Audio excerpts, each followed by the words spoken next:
Marcus and his boyfriend Alex had finally found their dream apartment in downtown Portland. The loft was everything they'd hoped for, with exposed brick walls and large windows that let in beautiful natural light. Their rescue dog, Winston, seemed to love the new space just as much as they did.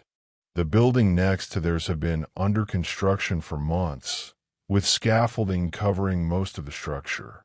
The developers had apparently run out of funding, leaving it in a half-finished state. What bothered Marcus most was that there was no proper barrier between their small balcony garden and the construction site's entrance area. The contractors had removed the original fencing and never replaced it. Behind the abandoned construction site stood a rundown apartment complex.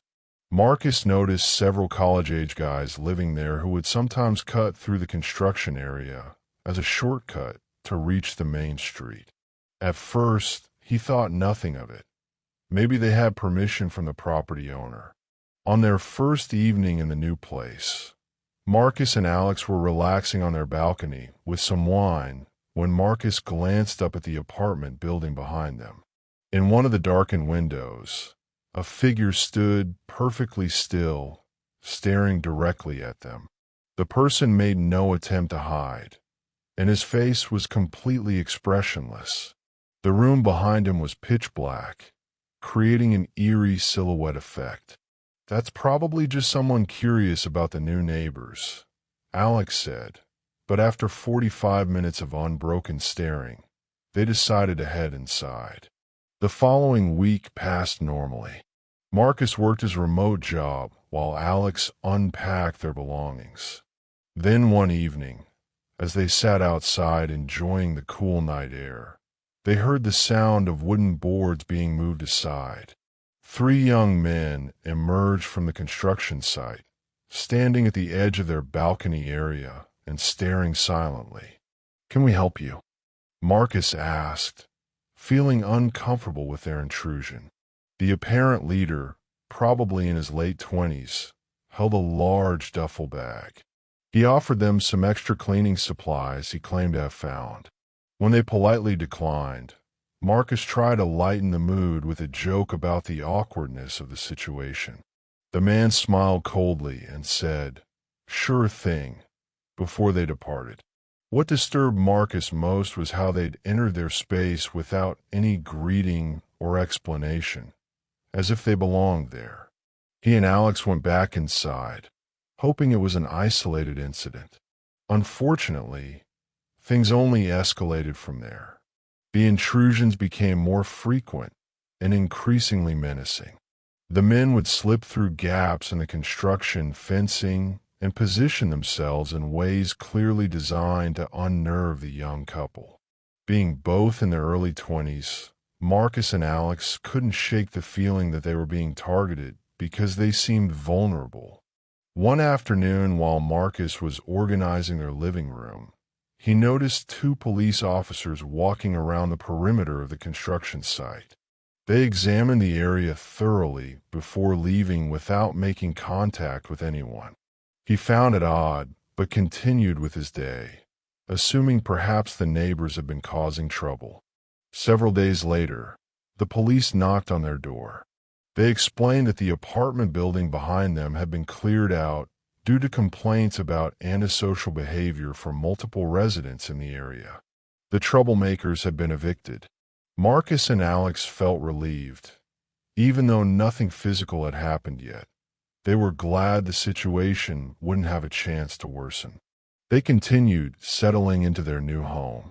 But one evening while Marcus was taking a shower, he heard a loud crash from outside. He quickly dried off and found Alex recording something from their bedroom window, which overlooked the now empty apartment building. "What's happening?" Marcus asked, but Alex gestured for silence. After a moment, Alex explained that an unfamiliar man had pointed up at their window, and when he realized he was being observed, he sprinted toward their building.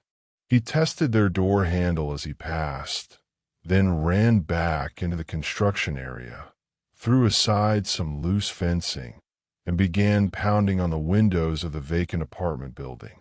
They immediately called the police, who came to view the video and take their statement. Marcus and Alex were shaken. Why had the man tried their door, and what was his plan when he broke into the empty building?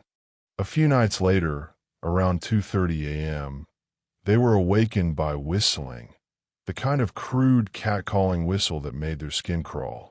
Then came tapping sounds on their bedroom window. Terrified, they checked their security camera, but it had mysteriously failed to record anything. The sound stopped shortly after, but they were too frightened to sleep. The next day, they stayed at Alex's sister's place. When they returned the following morning, they discovered their doorbell camera had been removed and placed on the ground. The memory card was missing. Someone had clearly returned, and they knew who was responsible. They called the police again, who advised them to keep everything locked tight. The officer on the phone admitted that removing the camera could indicate someone was planning something more serious, which only increased their terror. The whistling, banging, and attempts to access the building continued for weeks. They filed multiple police reports. The door attempts stopped, giving them hope that the harassment might be over. 3 weeks later, while lying in bed watching funny videos on their tablet, Marcus decided to check the live camera feed. That's when he saw a figure standing in front of their building, wearing a dark mask covering the lower half of his face, hood pulled up, arms stretched wide in a crucifixion pose. The person stared up at their bedroom window with his head tilted at an unnatural angle. They froze in terror. Since they'd moved the camera inside after the previous incident, they had no recording capability. They were too stunned to think of screen recording the feed. The figure spoke, but they couldn't make out the words through the glass. He then walked across the street and stood there staring at their building for nearly 30 minutes. When they called the police again, they were told that standing on public property and looking at a building wasn't illegal. Even when they described the crucifixion pose on their property, the officers made them feel like they were overreacting. Sleep became impossible. Every sound outside sent them into panic mode. Then at 2:52 a.m., they received a motion alert.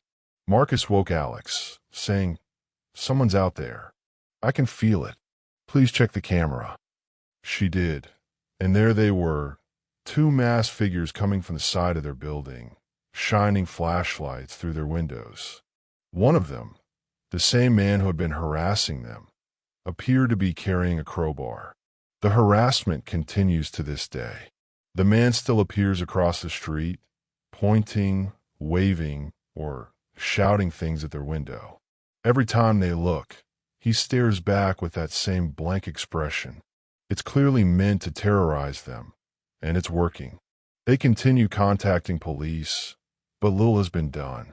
They now have multiple cameras and record everything, but they feel completely helpless. Just this morning, he was there again, staring up at them. They captured it on video and live in constant fear, but they'll keep documenting everything that happens.